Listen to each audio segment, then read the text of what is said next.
Yeah, but it's not cool, right, Jason? It could definitely be cooler. At Bueller Air and Plumbing, we can totally repair whatever that noise is and get your AC working smoothly and silently. We fix these things all the time. So I won't be a failure? Life should be enjoyed. If some irritating, broken air conditioner is making you crazy, you could miss it. Stay cooler with Bueller. Visit BuellerAir.com. This is the flagship station of the Jacksonville Jaguars. WJXL AM Jacksonville Beach. WJXL FM Jacksonville Beach. It's the blog players put their pads on for. So we got to bring my thoughts and observations on our home team. That's what I share with you every week on my blog. Roland Reach Plumbing brings you Hayes Blog on 1010XL.com. It's here. Beard's Diamonds' first ever massive sale on all diamond stud earrings and all tennis bracelets. Now through Sunday at 4 p.m. Save 20%, 30%, even 40%. Beautiful diamond stud earrings and gorgeous diamond tennis bracelets. Perfect for any occasion. Take advantage of huge markdowns. Best prices ever. Corporate-owned big box stores could never offer this extreme value, but locally owned Beards can. And it's happening now through Sunday. Up to 40% off. Beard's Diamonds, St. John's Town Center. Shop local. Shop Beards. 1010XL is presented by Farah & Farah, exclusive injury law firm of the Jacksonville Jaguars. Protecting you and your family. Call 396-5555. Jacksonville. Old school. It's going to be stolen, I think, by the doctor. Yes, he's got it. Ray rocked the baby to sleep and slam dunk. Stolen by Bird and the cut to DJ. Yeah! Buckle up for Kobe Bryant. New era. Oh! A jawbreaker! Curry, way downtown. Bang! It's all basketball. A spectacular move by Michael Jordan. Lace them up. It's time for 1010XL's Open Gym. Leading the break, here's RJ Saunders.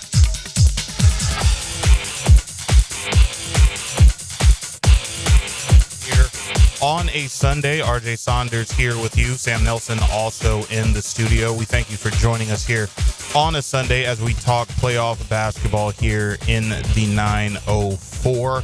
Your way onto the show is the text line at 641-1010 or on the various social media platforms, whether you are listening in on YouTube, Twitter, or Facebook.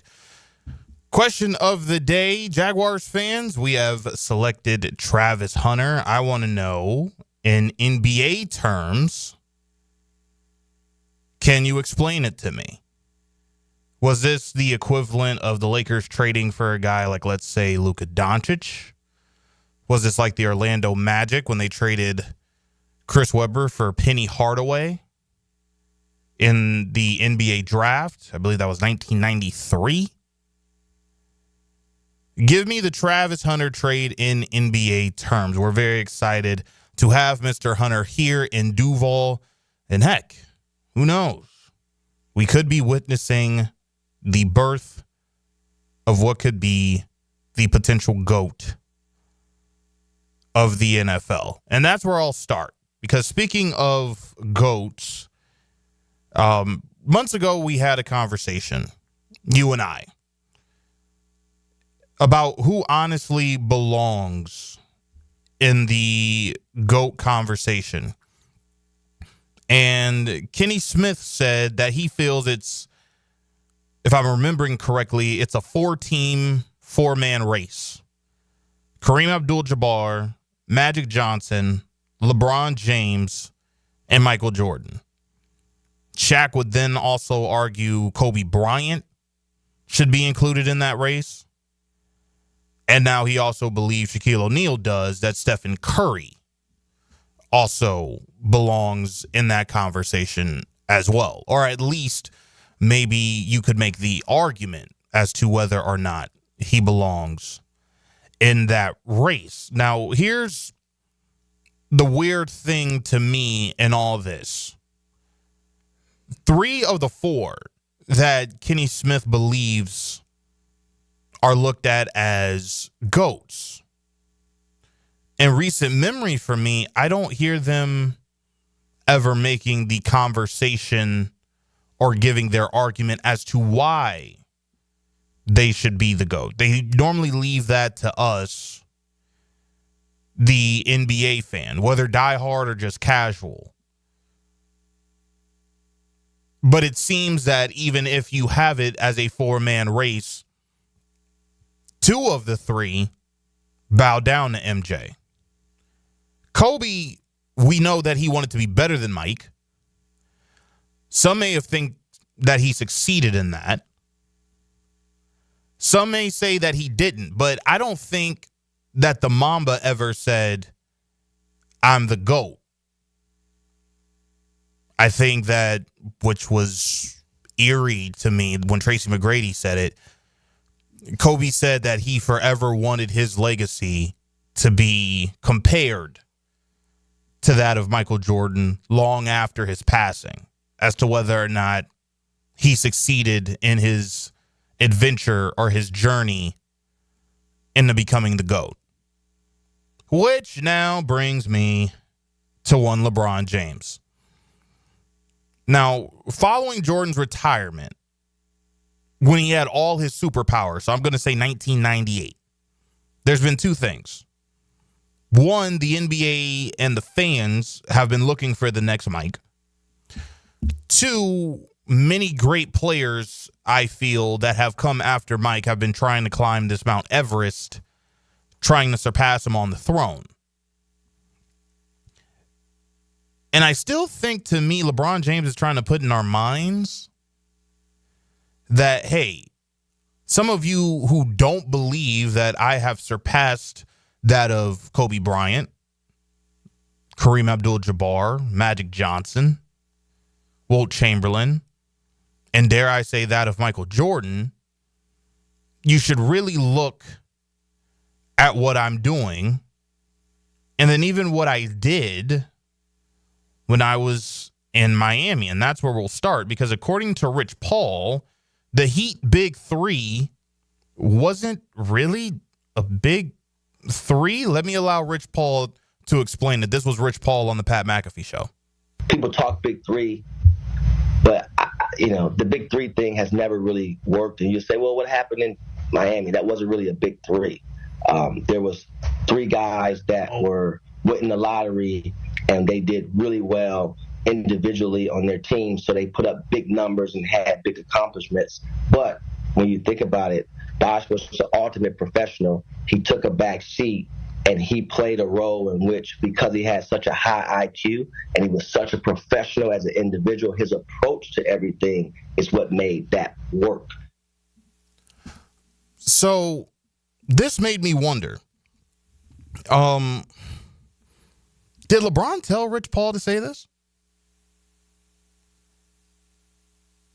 Or is this Rich Paul's own thoughts saying, you know what, I think the fans have it confused?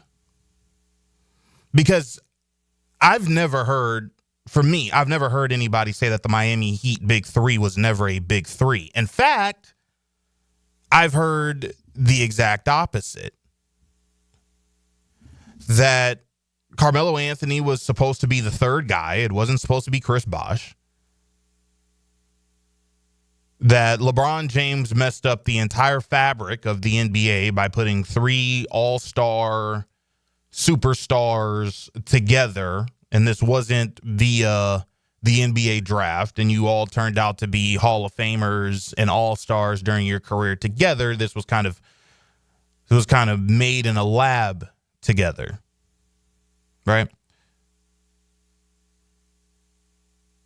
But LeBron can't be saying that he did more with less in Miami, can he? Now, he didn't have a center while he was in Miami. Not a dominant one. Now, at the same time, I don't believe that they needed one. I mean, you had guys like Chris Anderson, serviceable. Joel Anthony, serviceable. I believe Greg Oden was there. I mean, he wasn't Greg, but a serviceable big man. You had Zildrudas Ilgauskas there for a spell. But Chris Bosh was a 20-10 guy, and he was an all-star while he was in Toronto. He became a beast in the pick and pop game for the Miami Heat. We had Kurt Heelan on about a week or so ago, and he talked about how Chris Bosh extended his range to the three-point line so that LeBron James and Dwayne Wade could be able to penetrate and use their talent as slashers, on top of the fact that they're just overall great players. And he had some huge shots for Miami in his tenure there. Maybe I can even argue he was probably the heartbeat of the Miami Heat, at least in the first year. When LeBron first got there, kind of in a sense that he says he was trying to calm down or console LeBron James in that series against Dallas. So I think LeBron James, at least his camp or he himself, talks about how nobody else would have been able to do what I did my first stint in Cleveland, taking them to the NBA Finals. There was the bubble championship. I've come back from a 3-1 deficit in year 22. And now you bring up Miami. And I think that he wants us to look just at the totality of his career, rightly or wrongly. And this is where I usher in Reggie Miller, because he was on All the Smoke the other day with Matt Barnes and Steven Jackson. And I highly recommend you to listen to that episode. He gets into the malice at the Palace, what went down there. Vernon Maxwell was also on the podcast. They were talking about Drazen Petrovic and how great he was as a player. Those historic UCLA runs with Magic Johnson. But he also talks about this Michael Jordan, LeBron James back and forth. And do some of us old heads, I shouldn't probably call myself an old head at 30 years old, but I look at myself as such because I listened to all the old heads when it comes to the NBA. But when it comes to the GOAT conversation, I think he makes a fair argument here. Here's Reggie Miller. LeBron has the greatest career. I say that all the time. He has the greatest career. Right. But Mike is the best Basketball player ever. But LeBron has the greatest career. And I think why a lot of old heads want to dog out LeBron is because they were never as good as he is this late in their career. Right. And they want to get on him for that. Yeah. LeBron, at 22 years in, and is about ready to be first or second team All-NBA. 25, 8, and 8. As old guys, they were never... Call them all out. Some of them wasn't this good in their prime. That's the thing. Straight up. They wasn't. And for him to be this good, this long... Incredible. You got to say he has the greatest career. By far. But is he the best? That's greatest and best is two different things. And I think that's why old heads are getting it mixed up. Mm-hmm. And they don't want to give LeBron his due. Yep, he deserves it. He deserves that. We all wish we could be playing like him in year 22. 50 points. In any year, period. Now, this is one thing about LeBron, and I believe he said this when he was in Miami, that he's chasing the ghost of number 23. And for whatever reason, I don't think that he thinks he's done it to the point to where everybody in unison is saying he's the GOAT. I'm from the era where when you introduced a superstar or the stars of the league, it was all positive. I'm 42, right? When you think about 92 Olympics, when you think about the 92 Olympics, you think about fine wine. It's like the 92. Okay. When you think about the 2024 Olympics, it's like mums, right? It makes your stomach hurt. That's how it's been. That's how it's been pushed to us. So when you think about the Magic, the Jordan, the Hakeem, the Drexler, the Shaquille O'Neal, you pushed their greatness. You didn't talk about the negative parts of their game to tell them why they're not number one. So when you talk about, is it wrong or you're doing something wrong with LeBron being number two? No. But you're telling him he's number two because of these flaws. You can't make the rules of Michael Jordan's 6 rings, because when Michael Jordan was Michael Jordan, he didn't have 6 rings yet. Right? That's what he finished with. But when he was idolized, he only had 1 or 2. So what's happening is you're looking at the resume that you guys put out there, and you're saying, okay, you need 6 rings, right? You got to get the 6 rings. Okay, I got to get the 6 rings. Now I need to make a decision to go here and get these rings because I can't get it here. So now they're sacrificing individual awards to get these rings. Then you say, well, you don't have the individual awards. You can't get no scoring titles. He has 10. He has 10.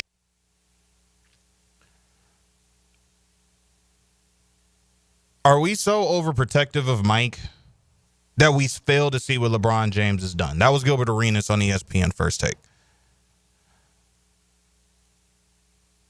Have we, as fans, been so protective of the players in which we love to where we look at LeBron James, and even if we want to say he's number 2 or number 3 all time, if we argue whether or not he's number 1, and I'm a guy who doesn't, I don't think he's the greatest player of all time, in my opinion. But for those who do, or for those who want to make an argument, are we that closed off, as Gilbert Arenas has asked? But what does kill me about a guy like LeBron James sometimes, because I do feel like he wants to be liked by everyone. I do feel he's competitive. And I think because people do have Kobe or Jordan over him, I do think that bothers him. But whether he told Rich Paul or not to bring up this argument about Miami, I just don't think that orchestrating you, Dwayne Wade, and a third star to come together to win an NBA championship ring, I don't think trying to say Bosh played just a role helps your case. Rich Paul would also talk about the Boston Big Three. They weren't a Big Three. Rajon Rondo set everybody up.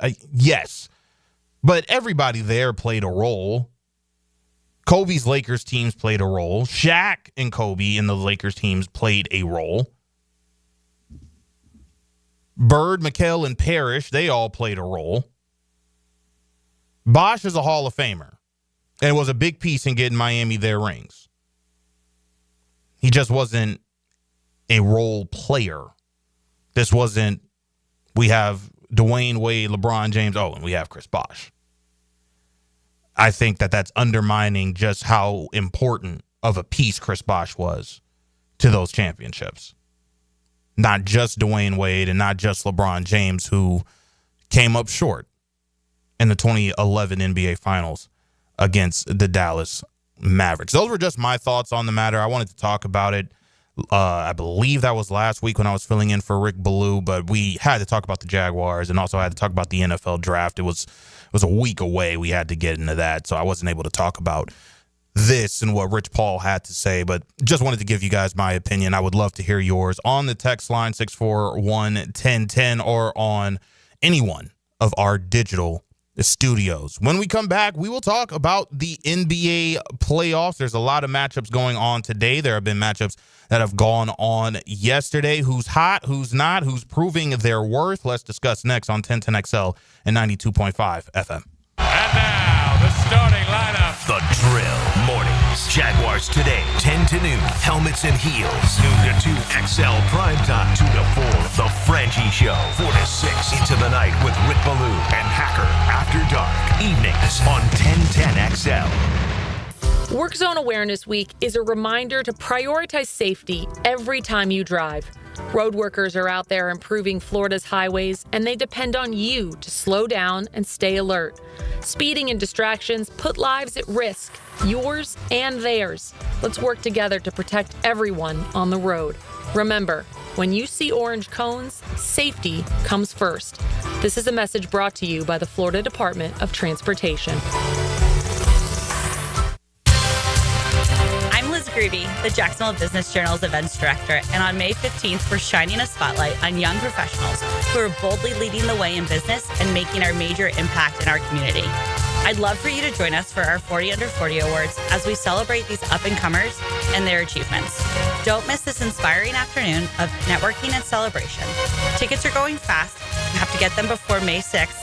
And for more information and tickets, visit jbjevents.com. Weekends were made for sports, and I'll tell you my take on this weekend's most interesting options.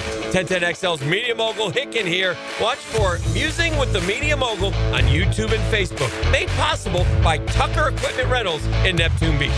Tired of a plain and boring backyard? Stonecore on Phillips Highway is your one-stop choice to beautify your home. With pavers, stonework, outdoor kitchens, fireplaces, pergolas, and driveways. Visit stonecore.co. We do outdoors better. Spring is in the air.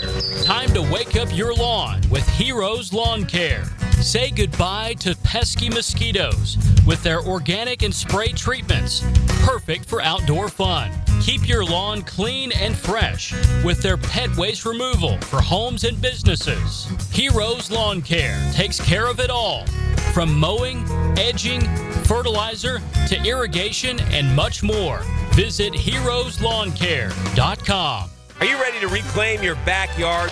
Serving Northeast Florida since 1977, Surfside Pools is the trusted name for expert pool design. Family owned and operated, they offer pool service, equipment repairs, commercial maintenance, remodels, and new pool construction. Let Surfside Pools transform your backyard into the oasis that you crave. Are you ready to float happy? Visit surfsidepools.net or call 246-2666. Surfside Pools and Spas, where luxury meets leisure. License number CPC 044080. Toe 10XL is presented by Farah and Farah, exclusive injury law firm of the Jacksonville Jaguars. Protecting you and your family. Call 396-5555. Jacksonville. Everybody get up. It was a heartbreaking loss for the LA Clippers last night against the Denver Nuggets. The series now even at 2. But how are the Clippers feeling after the loss and heading back to Denver? Let's go to LA. It is rather early there. I cannot thank Mr. Law Murray enough, giving us a couple moments of his time. He is the staff writer for The Athletic, covering your Los Angeles Clippers. Mr. Murray, thanks so much again for coming on early in LA. How are you? I'm good. Long day yesterday, to say the least. So I'm trying to chill today before I get on to Denver.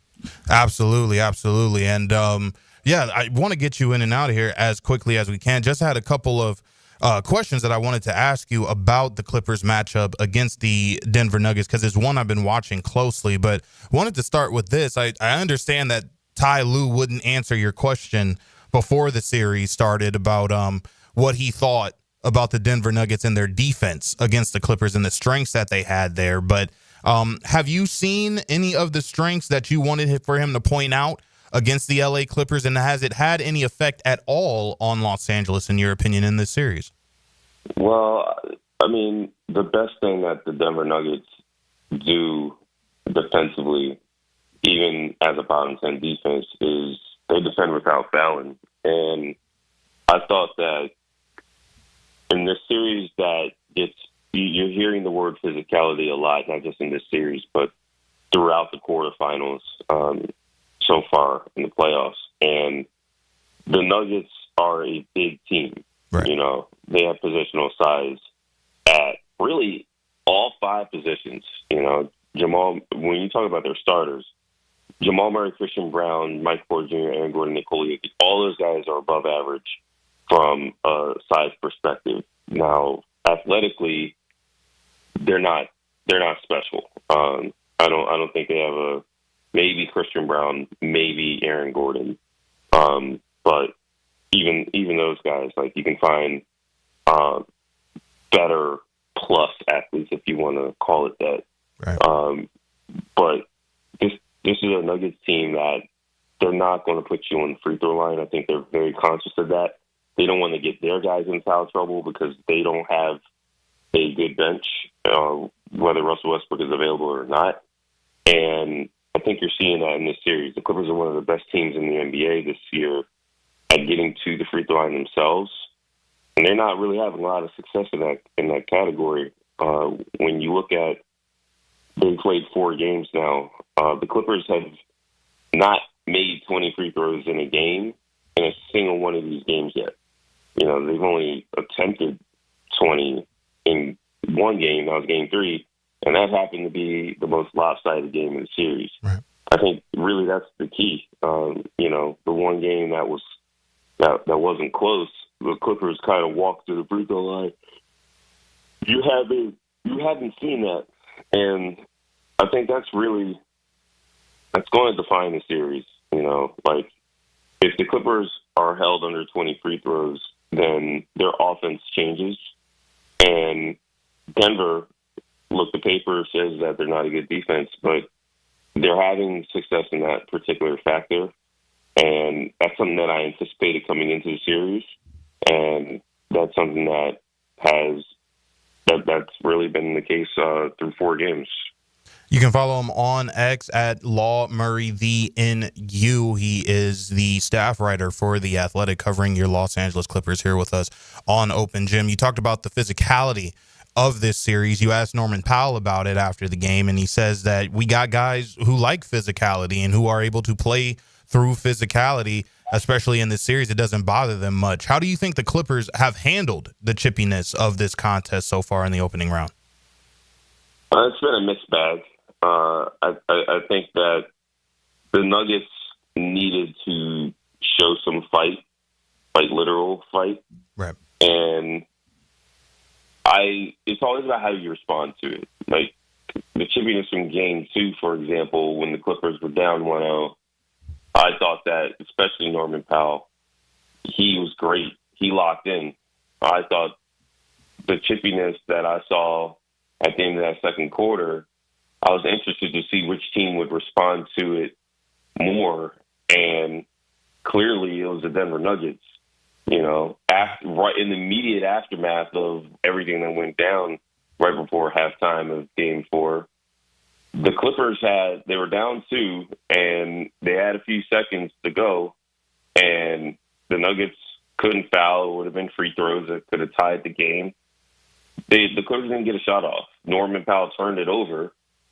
The Nuggets take a 2-point lead into the locker room, and next thing you know, they outscored the Clippers by 18 points in the third quarter.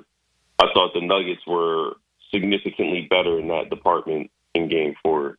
So I think it's been, like I said, a mixed bag. It's been even. I don't think you want to fight just to fight, just for show. I don't think anyone cares about that. Like, I think it's more important about how you're mentally focused to play your best and take advantage of games. And honestly, the Clippers don't need to be getting into it with the Nuggets and risking anything from a technical foul standpoint. What they need to do is, if they're the better team, they need to play like it.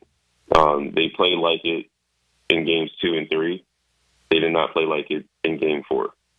Now, the 678 on our text line, he says that he couldn't even believe that the Clippers came back, being down as many as 22, and then the Clippers come all the way back, and they held even a brief lead before the Aaron Gordon stick back. What were some of the things that you saw from the Clippers in that comeback that you think they're going to be able to use for a 48-minute game in Game 5 when they get to Denver? The Clippers didn't deserve to win Game 4. I mean, and the thing is, I had a feeling they were going to come back.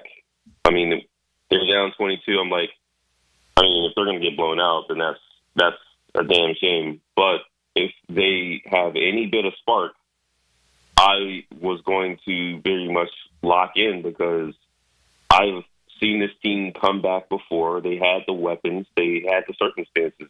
They were at home. They played poorly, you know. I mean, this shouldn't be hard for the Clippers offense, honestly. Like, the Nuggets have poor rim protection.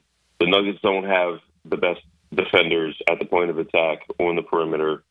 Like, you just have to play your game. And it took the Clippers to be down 22 to do that. And the Nuggets didn't have a single reserve to play 13 minutes. All those guys, it wasn't just that those starters had to play a lot of minutes for Denver. It was the fact that they had to play as hard as they had to play, with the effort and intensity, to take a lead in the first place. If those guys are still on the floor, legs are getting cooked. Right. And that's exactly what happened. Like, the Clippers pushed the pace, got to the paint, and actually played hard for 10 minutes. And the same lead that the Nuggets built, the Clippers erased. Right. And if they would have been able to actually run through the tape and play like that in the last minute, the Clippers win the game. But the Nuggets scored on their last 3 possessions after being horrible offensively for most of the fourth quarter. that was the game, and so I don't know about carryover. The Clippers won Game 3 by 34 points. How much of that carried over to Game 4? None of it. Right. They had their worst first quarter in more than 3 weeks. So, honestly, the way I see it, I just feel like, you have to take all these games as one game at a time. Okay. And it's a best-of-3 series now. Final couple of moments with Law Murray. He covers the LA Clippers for The Athletic. You can follow him on Twitter at Law Murray, the NU. Couple players I just want to have you touch on before we get you out of here. First one being Kawhi Leonard. He's been sensational in these games. He even gave us a 39-point masterclass in Denver a couple nights ago. I remember you telling me when we had you on to preview the season earlier this year that you weren't worried about Kawhi Leonard and the injury in which he was coming back from, and the Clippers and Ty Lue and their belief in him that he was going to be able to be what they needed come playoff time in the second half of the year. Just what have you thought about him over these last few weeks leading up to the playoffs and up till now, what he's doing against the Denver Nuggets? Well, I'll just say overall, it's great to see Kawhi just play in playoff games. And I think Kawhi kind of feels that way too. Kawhi hasn't completed a series since 2021. He hasn't even played so much as 3 playoff games in a row since the 2021 semifinals against the Jazz, where he got hurt in Game 4. And that's, obviously sidetracked his career, and especially his postseason career. And not just playing, but playing at the level that he was to end the regular season. And yes, he played amazing in Game 2. I will say that Kawhi's been underwhelming outside of Game 2 in this playoffs. Okay. He had a career worst 7 turnovers in Game 1. Game 3, I thought he finished the game really well, but he wasn't.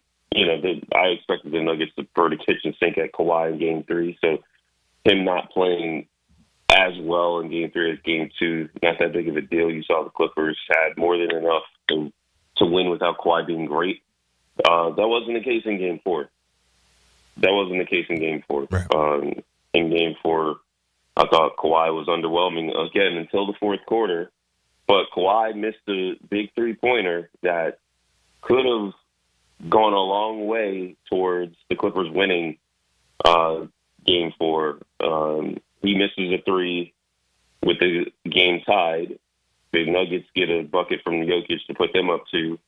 The Clippers come down. They get a putback to tie the game. And we all saw how the game ended. Gordon gets a putback at the buzzer. Closest putback anyone will ever see to win a game. So, Kawhi hits that 3. It changes what the Nuggets do on multiple possessions to end the game. If Kawhi plays better in the first 3 quarters, it changes the entire game. Kawhi was out there while Nikola Jokic was packing the Clippers up in the third quarter. So, in the big picture, it's great that Kawhi is healthy and able to be at the level that he's at. Small picture going into Game 5 and going into, again, what is now a best of 3, Kawhi's got to be better. That's just what it is. What have you thought of his running mate, James Harden? I mean, another double-double last night. He's nearly averaging 1 for the entire series. What have you thought of what he's been able to do against the Denver Nuggets for the LA Clippers as he's getting his own shots, but you're also seeing him create for others as well? Yeah, I mean, it's just almost the same with James. It's great to see him playing at this level at this point of his career. And when James is playing well, it gives the Clippers a major chance. Game 4 was by far the worst game that James has played in this series. And a lot of it was just James is just not really participating in the offense, which is just kind of strange. I mean, he was great in Game 1 in a losing effort. In Game 2, he wasn't great to start that game, but once he took care of the basketball and got to his spots, it helped the Clippers gain control of the game they didn't have control of to start. I thought James was the guy who started the game in Game 3 the best. Once he started hitting shots, it was over for the Nuggets in Game 3. If people forget, the Nuggets had a 7-point lead in that first quarter of Game 3, but once James started hitting threes, getting a behind the back pass to Nico Batum in the first quarter, I mean, it was a rout from there. But James was sloppy with the basketball. He only attempted 2 threes in Game 4, which is the fewest he's attempted. I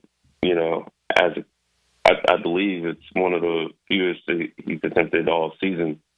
And it just didn't look like he tapped into the game and pressed on and was aggressive until the fourth quarter. And I'll chalk that up to an afternoon start, which sounds like an excuse, but it's a reason. And I'll say, like, some games address the crowd or address media after. So whatever the reason for that performance, he's got to come back and play way better in Game 5. And again, keep saying this, but it's the best of 3. Like, what has happened has happened. These teams have canceled each other out through 4 games, and now you get the real playoffs. Like, one game to decide who's facing elimination in Game 6, and then from there, a Game 6 to decide if a Game 7 is even necessary. It's definitely going to be an exciting finish, as now it has turned into a best of 3 between the Clippers and the Denver Nuggets, and we've gotten great insight from one Law Murray of The Athletic, covering the Los Angeles Clippers, giving us a couple moments of his time before he has to fly out to Denver to continuously cover this series. You can follow him on Twitter at Law Murray, the NU. As I said, and as promised, I owe you In and Out when we meet in LA. Thank you so much again, Law, and hopefully we can do this again soon as the Clippers look to continue their journey in the NBA playoffs. Yeah, I appreciate it. Have a good one, man. Absolutely. There he goes, Law Murray of The Athletic. We go from one series that went final yesterday to another that went final yesterday and has been physical in and of itself as well, and it is between the Houston Rockets and the Golden State Warriors. We talk about Game 3 with Jackson Gatlin, and to see what happens in Game 4 as the series continues in San Francisco, right here on 1010XL and on 92.5 FM. Who are these new names and how can they help? Tell me his name again. Listen for 1010XL draft profiles fired up by Wicca Candle Bar and River City Screens. Roll through the offseason with AA Automotive and 1010XL. It's here. Beard's Diamond's first ever massive sale on all diamond stud earrings and all tennis bracelets. Now through Sunday at 4 p.m. Save 20%, 30%, even 40%. Beautiful diamond stud earrings and gorgeous diamond tennis bracelets. Perfect for any occasion. Take advantage of huge markdowns. Best prices ever. Corporate-owned big box stores could never offer this extreme value, but locally owned Beards can. And it's happening now through Sunday. Up to 40% off. Beards Diamond, St. John's Town Center. Shop local. Shop Beards. Where electrifying moments come to life. Inside of a minute to play. And legendary performances live. A monumental milestone in a legendary career. 1010XL. The power of Jacksonville Sports Radio.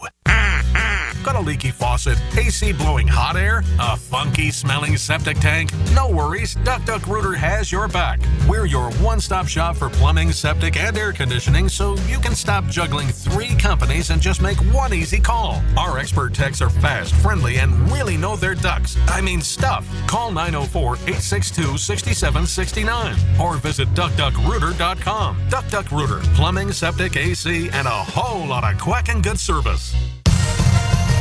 Instant Keys. You don't have to go to the dealer. Instant Keys comes to you. Instant Keys saves the day if you have lost or broken keys. They can program new keys and remotes for nearly every make and model of vehicle at a fraction of the dealership cost. Fast, honest, and reliable locksmith service. Call 722-1111. Instant Keys. Instant Keys. You don't have to go to the dealer. Instant Keys comes to you. Get in the zone, AutoZone. John always listens to his truck.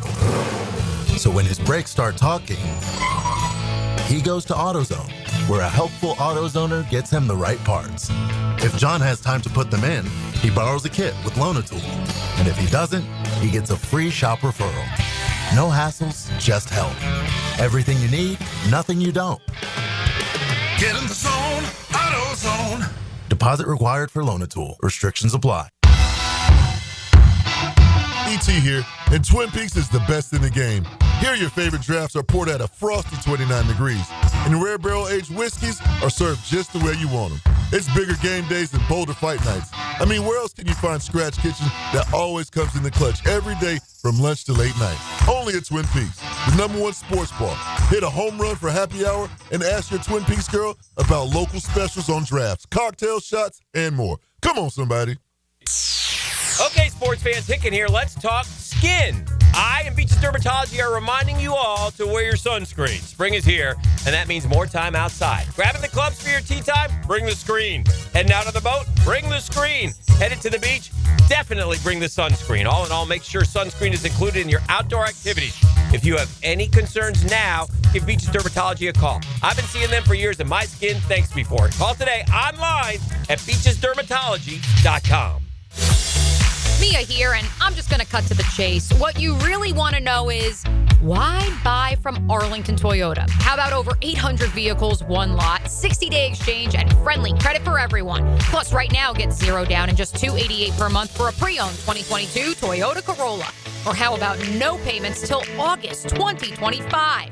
Shop in person on Atlantic Boulevard, just a quarter mile east of 295, or online anytime at arlingtontoyota.com.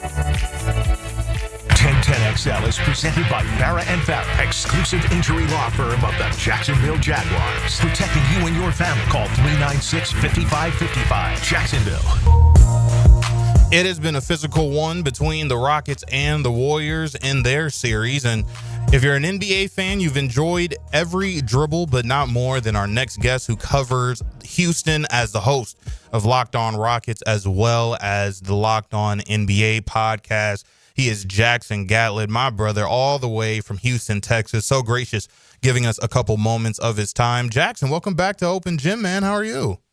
I'd be doing better if the Rockets weren't down 1-2 in the series, but otherwise excited to chop up some Houston Rockets basketball with you, RJ. Absolutely, and it's been an exciting series so far. Houston looking to even up the series at 2 games apiece. But before we get into the playoff series, I just wanted to talk about the Rockets season as a whole, because I don't know if anyone saw the squad as one who would make the playoffs as a top 3 seed. I mean, talk about the job Ime Udoka's done with this young group and how the team was able to become the 2 seed and what's become a tough Western Conference this year. Yeah, I mean, I think that you go back and look at some of the preseason expectations for this squad. A lot of people, myself included, thought that they'd finish maybe top end of the play-in tournament bracket, that 7-8 seed, or if things broke really well, like kind of finishing 5-6 in what was a really loaded Western Conference. But due to some other teams kind of falling out of the playoff picture and just other squads dealing with injuries and this, that, the other thing throughout the regular season, the Rockets were able to double down on their defense from last year. They went from top 10 defense to top 5 defense this season. And then, the continued growth and development of different guys up and down the roster, Jalen Green, Alperen Şengün, Amin Thompson, Tari and Jabari, like different guys being able to step up and shoulder more responsibility this season, the addition of Steven Adams. That's kind of all what came together to allow the Rockets to perform well enough in the regular season to knock themselves that 2nd seed in the Western Conference. Now, this series between the Rockets and the Golden State Warriors has been one that's physical, but the physicality, it doesn't seem like it's derailed Houston in terms of handling it, in my opinion. I think being a young team and an inexperienced team going into the playoffs, maybe Golden State thought the physicality would be able to get to the Rockets. I haven't seen it personally, but what have you thought of the series from a physicality standpoint? Because it seems to me the refs are letting a lot of things go on both sides. Yeah, the refs are swallowing their whistles a fair amount of the time in these 3 games so far. And the physicality actually probably favors the Rockets in this series, right? They're getting away with a lot of off-ball contact and grabbing and holding and shoving on Steph Curry. Likewise, the Warriors are getting away with their fair share of contact, right, on drives to the rim. Jalen's getting mauled and not getting any whistles for it.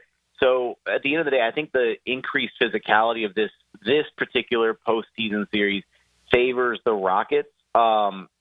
It hasn't really rattled the young guys, right? They thrive in this kind of environment. They thrive with this kind of physicality.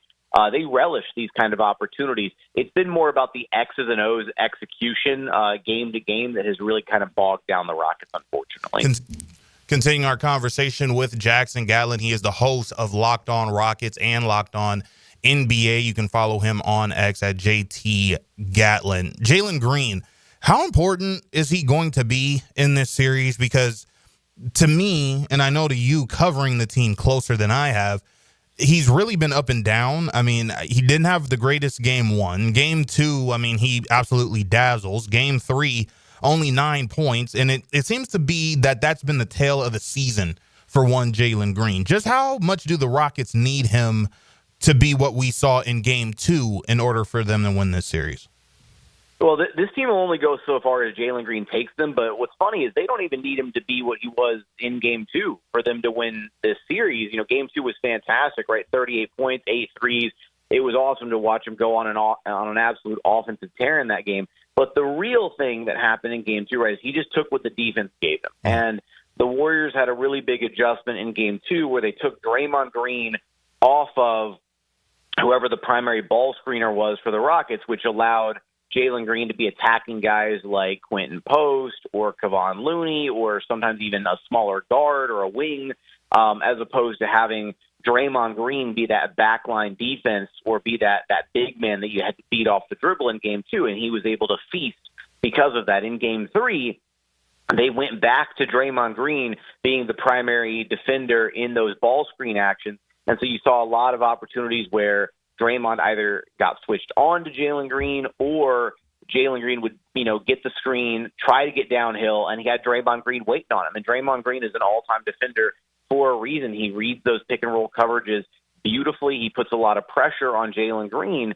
to make the right read. And I think that Jalen did a pretty solid job in Game 3 of making the right read, especially when the Warriors blitzed that pick and roll and kind of forced him to get rid of the basketball. Right. It's up to the other guys on the roster, predominantly in this game, Alperen Şengün and Amin Thompson, who both really, really struggled playing out of those blitzed coverages, because that's when the Rockets, they get a 4-on-3, they get to attack, and unfortunately, both Şengün and Amin Thompson really struggled in Game 3. They kind of played directly into the hands of what the Golden State Warriors wanted them to do in those situations. Now, in terms of the national stage, and you bring up Alperen Şengün, I think that him being on the national stage in the NBA playoffs and diehard NBA fans telling, maybe casual NBA fans or even the national media, this is what we see night after night if you turn on NBA League Pass or they're on TNT or they're on ESPN. And I don't know if the term baby joker has passed or if it's still staying there, but I mean, we've seen it for years since he's gotten into the league. I mean, he's a damn good basketball player, and I think that this is going to benefit him in terms of how individuals are going to watch him going into next season. It's kind of the same effect I feel Paolo Banchero had when he got into the playoffs with the Magic last year. I think there were a lot more eyes on him the next season. I do believe the same is going to happen with Alperen. Just what have you thought about his efforts in the series thus far? This was a series where a lot of people thought, for the past however many years, really ever since Alp got drafted, he's never going to be playable in the postseason. He's never going to be able to be part of a good defense. Like, there were so many narratives about this kid since day one of him being in the NBA, and he's continued to disprove those narratives time and time again. And so far, through 3 games in the series, the biggest question mark for me in this series was going to be, how is Alp going to hold up defensively, right, against a team that features Steph Curry and Jimmy Butler. Yeah, I know Jimmy for the last couple of games, but just a team like the Golden State Warriors that uses so much off-ball movement, that uses floor spacing with the best of them. Right, you've got to chase Steph Curry around screens. You can't give him even an inch, or he's gonna take a yard. Right. Şengün has held up incredibly well defensively in this series, and that was kind of, I think, the biggest question mark. But offensively, outside of his fantastic game 1, he's left a little bit to be desired, right? And that's maybe you argue, okay, well, he's expending so much energy defensively, blitzing, chasing Steph around at times. rebounding the basketball, dealing with the physicality of Draymond Green and Kevon Looney down low, that he's maybe a little bit more wiped out offensively. But, he just needs to be better on that side of the floor. He's had one really phenomenal game where, the Warriors kind of let him go to work. And then in games 2 and 3 so far, he's had, really inefficient outings, and that's kind of matched the eye test from what's happened all season long, right? Alpi has really struggled in and around the rim. He's, smoked bunnies here and there. He's been indecisive at times when he's caught the ball, and, Warriors have left him wide open, and those were some, sometimes shots that he would normally sink in the regular season when he's playing with confidence. But I think he's a little bit in his head right now about how he needs to be attacking this Warriors defense, and hopefully that's something they can address and clean up in Game 4 and for the rest of the series. Final couple of moments with the host of Locked On Rockets and Locked On NBA. He is Jackson Gatlin. You can follow him on X at JT Gatlin. Final one for you. This is probably looking more towards the future, but you continue hearing his name being connected with the Houston Rockets. Kevin Durant, is he the missing piece for Houston if they want to take the next step, in your opinion? Or do you think, maybe along the lines of how I'm thinking, you stick with this young group and you continue to allow them to grow? I think you can maybe do both, the best of both worlds. And, there's definitely room for growth with this young core. I'm a firm proponent of, you ideally don't want to break it up. You've seen the highs. This team just finished as the 2 seed. You don't finish as the 2 seed with 52 wins by accident, right? There's a lot of good that the Rockets have accomplished. However, there is that kind of looming thought of, okay, well, what if, we know that Alperen Sengun is already an all-star, right? First all-star of the Rockets rebuild, first homegrown all-star since Yao Ming. Fantastic accomplishment. But how much better can some of these other guys ultimately get? Because right now, and you're seeing it, the Rockets were leading the Golden State Warriors going into the fourth quarter of Game 3, right? But in that fourth quarter, when the going got tough, the Rockets defense was so heavily geared towards stopping Steph Curry that it allowed guys like GP2 and Buddy Hield to get open looks. Steph got his when he wanted it in that fourth quarter. The Rockets just don't have a guy on their roster who is, game to game, a reliable offensive go-to guy. Some games it's Sengun, some games it's Jalen, some games it's Fred. But that's going to continue to be the death knell for this Rockets team until somebody grows into that role. So you can either wait for a player to grow into that role, or if you can get him on a relatively, if you can get him for relatively cheap, then I think a KD trade makes a lot of sense, because you're not going all in necessarily on a KD trade. What you want to do is you want to bring him in to help him kind of bridge the gap, just like Fred VanVleet and Dillon Brooks were able to bridge the gap and help the Rockets get back to playing high-level competitive basketball. Nobody looked at Fred VanVleet or Dillon Brooks as being the savior of this Rockets organization, and I think you could accomplish the same thing with Kevin Durant. You bring him in, you allow him to be that steadying force, that closing offensive option, that go-to guy when you just desperately need a bucket, late in the game, which, right now, so far, Jalen Green, Alperen Sengun, and Min Thompson, they haven't shown consistently enough that they can be one of those guys. And maybe they can be a year or 2 years or 3 years down the line, but that's a lot of waiting to ask for this Rockets team when they're clearly ready to win high-level games right now. The offense is just the biggest question mark for this squad. So if you could get if you can get Kevin Durant for a deal somewhere, revolving around Fred VanVleet's expiring contract or the 1 year that he has left, pick up the team option on it, Cam Whitmore and some draft capital, I think you do it in a heartbeat, but I don't think you touch any of the other core six. I think Cam's kind of the one that's fallen out of that group, unfortunately. So if you could do that, I think it's a no-brainer, and then it kind of addresses the biggest issue that this Rockets team currently has. The future is definitely bright in Houston, and they are showing that they are a team that's here and here to stay in the NBA's Western Conference. And we thank Jackson Gatlin, host of Locked On Rockets and Locked On NBA. You can follow him and all his coverage on the Rockets on Twitter at JT Gatlin. Jackson, thanks again for a couple moments of your time, man, and hopefully we can do this again down the road. Hopefully we can do it again down the road after a Rockets win. That'd be even more fun. I appreciate you, my guy. Absolutely. There he goes, Jackson Gatlin. We will continue going around the league in the NBA playoffs throughout the duration of the tournament, with several NBA teams still continuing their journey in the NBA playoffs. That's going to do it for us. For Sam Nelson, I'm RJ Saunders. Stay tuned for River City Hardball with Andrew Gibson right here on 1010XL and on 92.5 FM. Enjoy your Sunday. She's very comfortable talking sports and hanging out with the boys. Mia O'Brien here, still providing the best multimedia sports coverage in Northeast Florida on 1010XL radio, video, and social